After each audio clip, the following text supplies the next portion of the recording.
Bapak-bapak, ibu-ibu, hadirin dan hadirat para pendengar dimanapun Anda berada, yang mudah-mudahan dimuliakan Allah Subhanahu wa Ta'ala.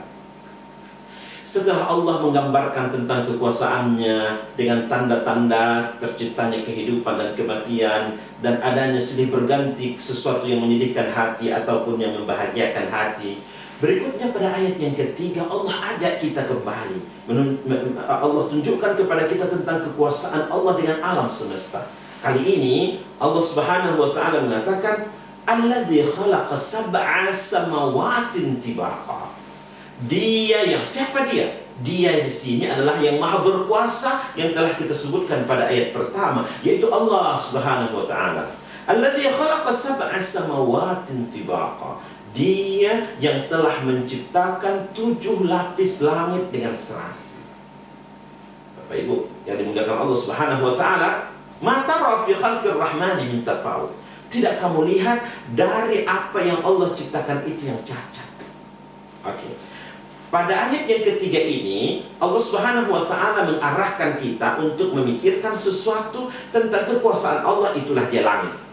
Cuma kadang Bapak Ibu, karena memang terbiasa kita melihat langit, tidak lagi menjadi sesuatu yang memeranjatkan, menakjubkan kita. Kenapa bangun pagi di pagi hari, keluar rumah lihat ke atas, oh masih ada langit di sana. Jadi tidak sesuatu yang membuat kita takjub.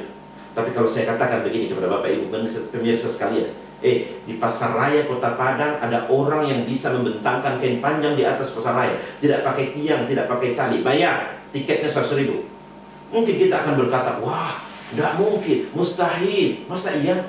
Mungkin kita akan berkata begitu, takjub. Setiap hari kita ditunjukkan oleh Allah Subhanahu wa Ta'ala terbentang luas dari timur ke barat, utara ke selatan. Itulah dia namanya langit. Tidak pakai tiang, tidak pakai tali. Kenapa itu tidak menakjubkan kita? Melihat kekuasaan keagungan Allah Subhanahu wa Ta'ala di balik itu. Penciptaan langit itu, Bapak Ibu sekalian, jauh lebih rumit berbanding penciptaan manusia. Kalau proyek ini diberikan kepada manusia untuk membuat langit, pasti mereka akan mengukur berapa tiang yang dibutuhkan. Satu tiang berapa kilometer tiangnya atau enggak?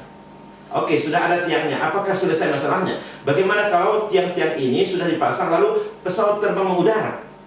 Kalau pesawat terbang mengudara pasti akan menabrak tiang-tiang ini. Itulah kalau manusia yang mencipta. Coba lihat, kalau Allah yang mencipta, aman. Di atas kita ini ratusan bahkan mungkin ribuan pesawat sedang mengudara. Oleh karena itu, ayat ini ingin mengarahkan kita perhatikan pada langit. Betapa kokohnya ia terbentang luas dari timur ke barat, utara ke selatan. Dan bukan hanya 1 lapis, 7 lapis.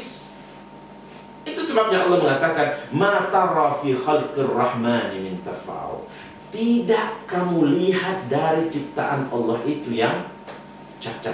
Kamu sebagai sarjana, kamu sebagai profesor, kamu sebagai orang awam, orang biasa, kamu siapapun kamu tidak akan menjumpai yang kecacatan dari ciptaan Allah Subhanahu wa Ta'ala. Ayat yang ketiga dan keempat berkali-kali Allah Subhanahu wa Ta'ala mengulang, tukikkan pandanganmu sekali lagi, lihat sekali lagi, lihat sekali lagi. Apakah ada yang cacat dari ciptaan Allah Subhanahu wa Ta'ala? Justru pada ayat yang keempat Allah Subhanahu wa Ta'ala mengatakan, "Tsumma rji'il basara karratain, yanqalib ilaikal basaru khasi'an wa huwa hasir." Ketika kita sering disuruh oleh Allah, lihat, perhatikan kembali, justru kita melihat diri kita yang penuh dengan kekurangan, kita kerdil di hadapan Allah Subhanahu wa Ta'ala. Bapak Ibu hadirin dan hadirat sekalian, para pendengar dimanapun Anda berada, yang mudah-mudahan dimuliakan Allah Subhanahu wa Ta'ala.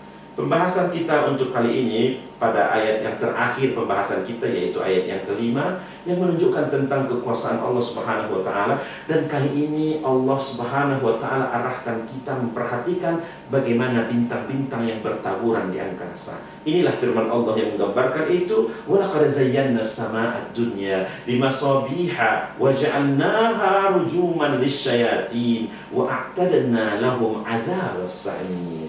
Sungguh kami telah hiasi langit dunia dengan bintang gemintang, dan kami jadikan bintang gemintang itu rujuman sebagai alat untuk melempar para syaitan, dan kepada para syaitan itu kami telah siapkan kepada mereka api neraka yang apinya menyala-nyala.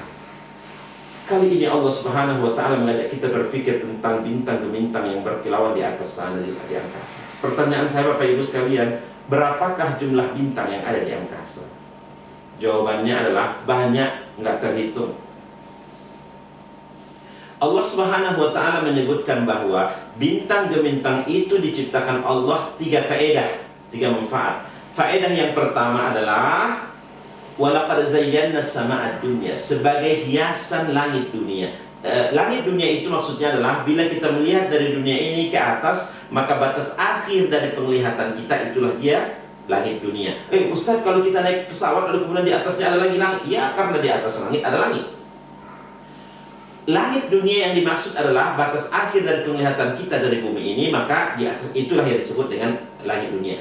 Faedah bintang itu diciptakan Allah adalah yang pertama sebagai hiasan langit dunia. Jadi indah, jadi cantik, berkedip-kedip, dan jumlahnya jutaan dan begitu banyak. Faedah yang kedua bintang-bintang itu diciptakan Allah adalah rujuman lisyayatin, sebagai alat untuk melempar para syaitan. Bapak Ibu yang dimuliakan Allah, para pemirsa dimanapun berada, sebelum Nabi Muhammad diutus ke permukaan bumi ini sebagai Rasul, para syaitan jin leluasa naik ke langit mendengarkan pembicaraan para malaikat, curi-curi dengar. Lalu kemudian mereka turun ke bumi menyampaikan rahasia-rahasia langit itu kepada dukun-dukun. Tetapi mereka tambah bumbui dengan kebohongan-kebohongan yang banyak. Itu sebabnya apa yang dikatakan oleh dukun itu terkadang ada benarnya, tetapi kebohongan mereka juga banyak. Tetapi Bapak Ibu sekalian, setelah Nabi diutus ke permukaan bumi ini sebagai Rasul, kemampuan mereka untuk naik ke langit itu tidak bisa lagi. Setiap kali mereka mau naik, setiap kali itu dilempar. Begitu seterusnya dilempar terus. Ustaz dari mana informasinya tahu? Itu digambarkan oleh Allah, rekaman apa yang diungkapkan oleh para syaitan jin dalam surah Jin. Yang kemudian Allah Subhanahu wa Ta'ala menyampaikan informasi itu melalui ayat-ayatnya kepada Nabi Muhammad dalam bentuk surah Jin, dan kita juga dapat menikmati informasi dari berita-berita yang mereka sampaikan. Bahkan pada ayat 9 dalam surah Jin itu para syaitan ini berkomentar, dulu kami punya kesanggupan naik ke langit itu dan mendengarkan pembicaraan para malaikat, dan sekarang kami tidak bisa lagi. Apakah itu akan terjadi kemudaratan kepada penduduk bumi atau sebaliknya? Surah Jin itu diturunkan Allah kepada Nabi Muhammad adalah pada tahun ke-10 dari kenabian. Jadi faedah yang kedua bintang itu diciptakan Allah adalah sebagai alat untuk melempar para syaitan ketika mana mereka mau naik ke atas, tidak bisa lagi. Memang perbedaan pendapat terjadi. Apakah yang dilemparkan itu zat bintangnya? Oleh ulama yang lain berpendapat tidak mungkin, karena bintang itu nampak kecil dari bawah ini, tapi hakikatnya adalah dia sangat besar. Ada pendapat yang kedua yang mengatakan bahwa yang dilemparkan itu adalah meteor. Dibantah lagi oleh ulama lain, meteor itu bukan bintang. Ada pendapat yang ketiga, ini lebih dominan, populer, atau mayoritas dari para ulama mengatakan yang dilempar itu adalah ada cahaya yang dihasilkan bintang yang apabila mengenai objek tertentu akan membinasakan. Cahaya itu disebut dengan kosmik. Setiap kali mereka naik ke langit itu, cahayanya mengenai mereka dan membuat mereka binasa.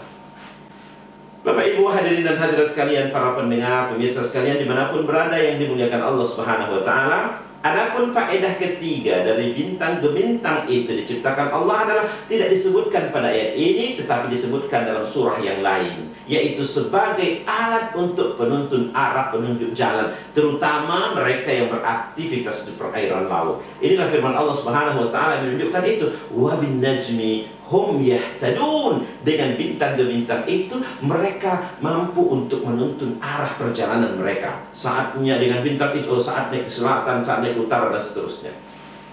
Bapak Ibu hadirin dan hadirat para pemirsa sekalian dimanapun berada yang mudah-mudahan dimuliakan Allah Subhanahu wa Ta'ala, 3 faedah inilah yang disebutkan di dalam agama kita. Allah menciptakan bintang gemintang itu sebagai hiasan langit dunia, alat untuk melempar para syaitan. Yang ketiga sebagai petunjuk arah, penunjuk jalan, terutama mereka yang beraktivitas di perairan laut. Bapak Ibu sekalian, tidak ada faedah yang keempat.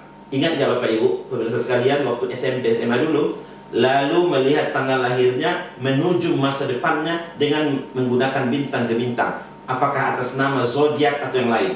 Tanggal berapa tanggal lahir Pak? Tanggal sekian, tanggal sekian. Oh, menurut zodiak Bapak, oh ini Bapak akan mendapatkan istri yang cerewet, nasib masa depan curang.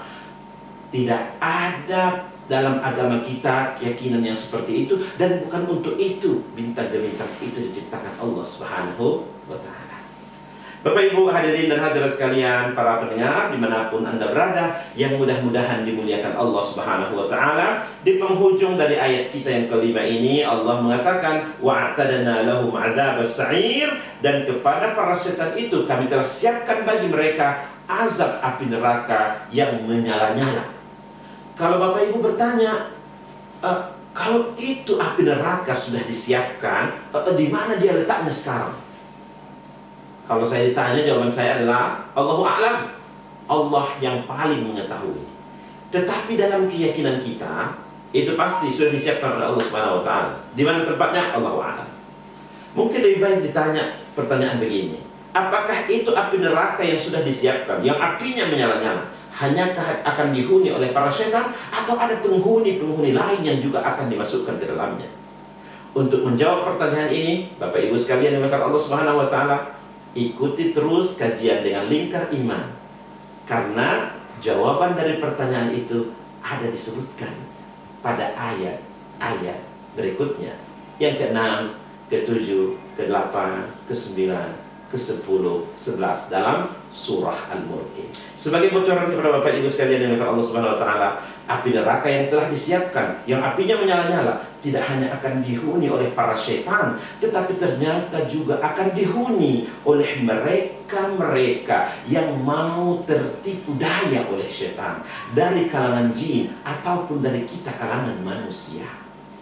Mudah-mudahan kita terhindar dari apa yang Allah katakan ini, yaitu pada ayat yang ke-6, innal ladzina kafaru bi rabbihim, sesungguhnya orang yang engkar kepada Allah Subhanahu wa Ta'ala, mereka akan dimasukkan ke dalam neraka jahanam, wa bi'sal masir, dan itulah seburuk-buruk tempat kembali. Bapak Ibu hadirin dan hadirat sekalian, para pemirsa dimanapun Anda berada, yang mudah-mudahan dimuliakan Allah Subhanahu wa Ta'ala. Mudah-mudahan dengan interaksi kita dengan ayat-ayat firman-firman Allah dalam surah Al-Mulk ini ayat 1-5 memberikan kepada kita makna yang dalam, bahwa kekuasaan itu ada dalam genggaman Allah Subhanahu wa Ta'ala, dan kita adalah kerdil di sisinya. Tidak ada satu bagian pun kesombongan yang ada dalam hati kita, karena yang maha besar itu adalah Allah Subhanahu wa Ta'ala. Allahu Akbar, wabillahi taufiq wal hidayah. Wassalamualaikum warahmatullahi wabarakatuh.